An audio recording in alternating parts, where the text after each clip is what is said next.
milk punch cocktails have a smooth and velvety mouthfeel. Today I'll show you how you can add that to any cocktail with a clarified milk syrup. And it will add a nice creamy texture and a little foam, without adding egg white. And it's easier to make than super syrup. So no extra dilution from milk or egg whites, no special ingredients, and a superb texture in your cocktails.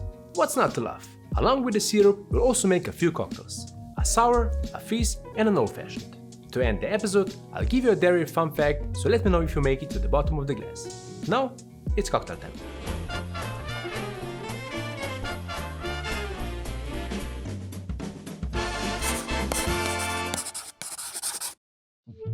The idea for a clarified dairy-based syrup came to me during a workshop when we were discussing milk clarification and the texture it adds to cocktails. I thought about how we could achieve the same effect as this age-old technique with an ingredient that can then be used in a variety of cocktails. And the answer was simple: syrup with milk and cream. So this time there's no need for gum arabic, xanthan gum, agar-agar or methyl cellulose. To bring your cocktails to the next level, all you need to make the milk syrup and give your cocktails a silky texture is cream, milk, sugar, and a bit of citric acid solution or lemon juice. Now, there's a lot of different types of cream.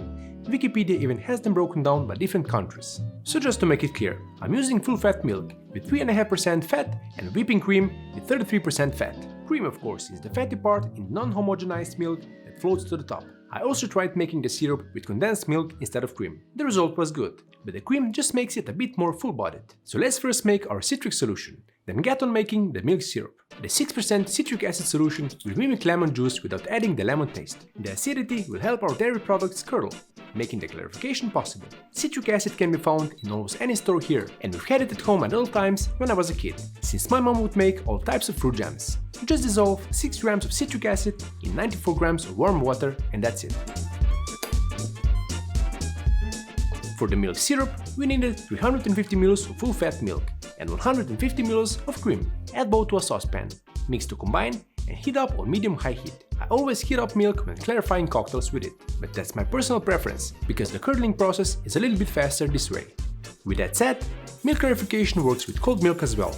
Once you see first signs of vaporizing from our mixture, turn off the heat and add 22.5 ml or 3/4 of an ounce of our citric acid solution. Stir lightly to mix it in with our milk and cream mixture, then let it sit for half an hour for the curdling process to do its thing and separate the solids from the liquid. After that, it's time to filter out the curds through a cloth filter. These solid particles will create an additional filter, so after the liquid that comes through isn't milky anymore, just move the filter and refilter that part. What will be left on the filter are the solid particles that can be used as cottage cheese. Once clarified, I'll weigh the liquid to know how much sugar I need, but this already has some sweetness. My mixture has 6 grams of sugar for every 100 grams of liquid, which I measured with a refractometer. But it can of course depend on the milk and cream you're using. If you don't have a refractometer, just use 6 bricks and enter that with the amount of liquid you have into the appropriate syrup calculator on kvcos.com, and it will tell you how much sugar you need.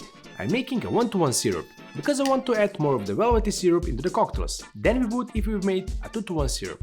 Mix in the mixture before you bottle it and store it in the fridge. As for the shelf life, I honestly haven't tried or checked it thoroughly yet, since I first made the syrup a couple of weeks ago. Use a clean bottle and store it in the refrigerator, and it should last for at least 2 to 3 weeks.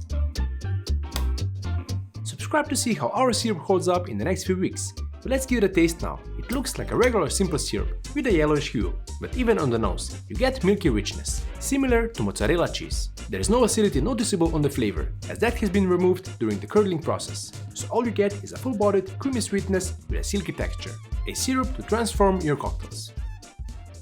Our milk syrup will be great for mellowing the tannins in aged spirits, the same thing you get with egg white or milk punch cocktails. That's thanks to the proteins present in all these ingredients. So let's first try replacing egg white in the whiskey sour, or Boston sour if you want to be specific. So no separating the egg whites here, just chill in the shaker as I always do. For the base, I'm using 2 ounces or 60 ml of bourbon whiskey. I'm going with Maker's Mark. This wouldn't be a sour without citrus, so follow that with 3/4 of an ounce or 22.5 ml of lemon juice. Super juice is a great option.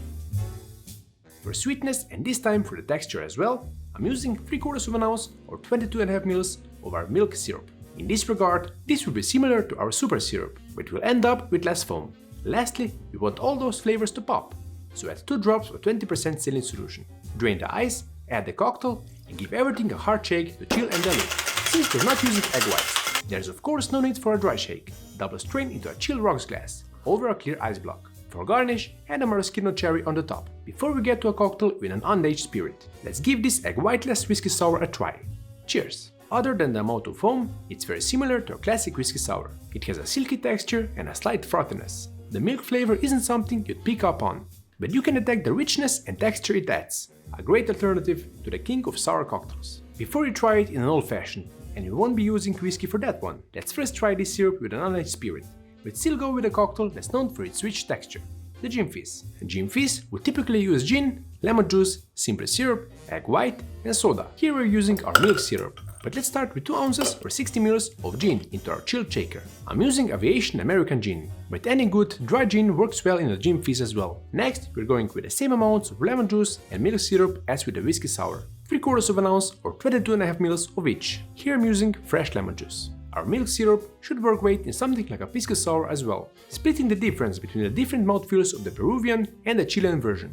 As before, add 2 drops of saline solution.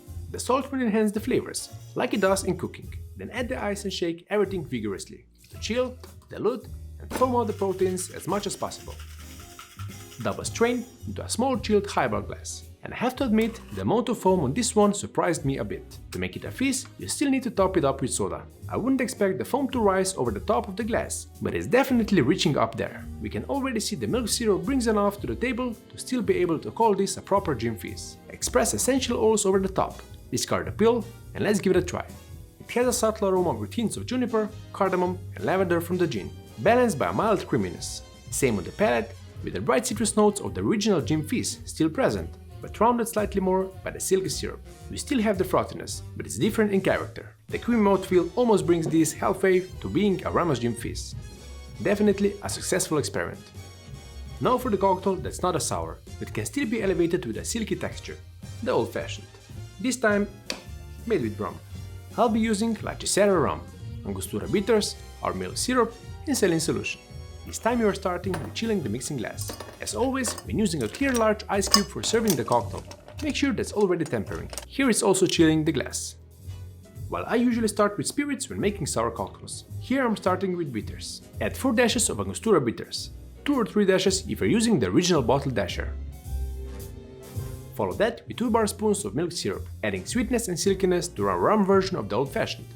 Speaking of the base spirit, add 2 ounces or 60 ml. La Cesara Reserva Familiar doesn't have any sugars added, and the tannins from the aging are well present. You'll see if the syrup tames those down. Lastly, as is tradition on cocktail time, 2 drops of saline solution. Add plenty of ice and stir the cocktail for a good 30 to 40 seconds to properly chill and dilute. Strain into our low tumbler glass or the large ice cube and garnish with an orange peel. Express the oils first, then place the coin on the ice. Beautiful. With the addition of the milk syrup, we've made a silky but still well-balanced Old Fashioned. Rum's spicy notes are mellowed out, but is still the main player in this smooth feast on a classic cocktail. But if you ask me, the milk syrup shows its strengths more in sour cocktails. With that, you've made it to the bottom of the glass. To let me know you've made it to the end of the episode, post a glass of milk emoji in the comments. Did you know that Cleopatra was said to take daily baths in milk to keep her beauty and the youth of her skin? Some sources say it was sour milk. Others say it was goat or even donkey milk. For milk syrup or your classic milk clarified cocktails, regular milk will do just fine. To see me use the classic milk clarification, check out this clarified Ramos gin fizz. Until next time, cheers, friends of cocktails.